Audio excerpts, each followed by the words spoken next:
Time travel is not science fiction. GPS satellites prove it happens every single day. Those clocks in orbit run faster, a lot faster. There are two big reasons why. They are moving at incredible speeds. They're also farther from Earth's gravity. You see, both speed and gravity warp time itself. Strong gravity can literally bend the flow of time. And you know who figured this out? Albert Einstein, over 100 years ago. Okay, so let's unpack Einstein's theory of relativity. It's really what explains everything, and it has two key parts that mess with time. So, there are basically two ways to bend time. The first one is speed. The faster you move, the slower time passes for you. And the second is gravity. The stronger the gravity you're in, the slower time passes for you too. You know, this whole strange effect has a name. It's called time dilation. It means time literally stretches and shrinks.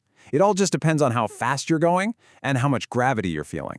So, let's get to the mind-blowing part. Traveling to the future? It's totally possible. In fact, you're doing it right now. We just need to figure out how to do it faster. And believe it or not, we already have real-life time travelers. Take cosmonaut Sergei Avdeyev. This guy spent 747 days aboard the Mir space station. When he came back, he had traveled 1/50th of a second into the future. He is, literally, Earth's greatest time traveler. This is all perfectly summed up by the famous twin paradox. Okay, imagine this. One twin stays on Earth. The other one, they blast off into space at near light speed. When that spacefaring twin finally comes home, they've actually aged less than the twin who stayed behind. Wild, right?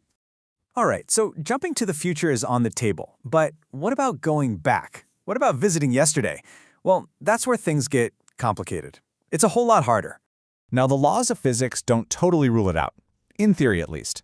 Scientists have dreamed up some incredible ideas, like traversable wormholes or these things called Tipler cylinders, basically infinitely long rotating cylinders. These are our best theoretical shots at opening a doorway to the past. So the obvious question is, why haven't we done it? Why aren't we taking trips back to see the dinosaurs? Well, there's a huge catch. All of these ideas require, well, impossible stuff. We're talking about something called exotic matter, which would need to have negative energy, and we just don't have that. The great Stephen Hawking even had a name for this problem. He called it the chronology protection conjecture. It's a fancy way of saying he believed the laws of physics themselves have a built-in safety mechanism, one that prevents us from creating these closed time-like curves and going backward. But you know what?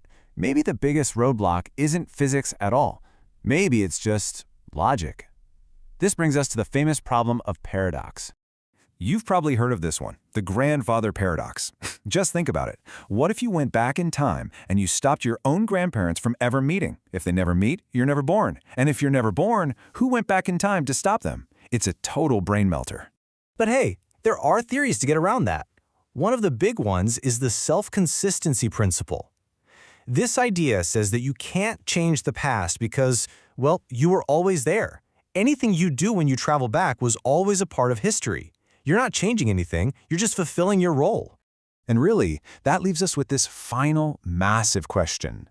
If you could step into the past, would you actually be able to change anything? Or would you discover that you were always a part of that story, just playing a part that was written long ago?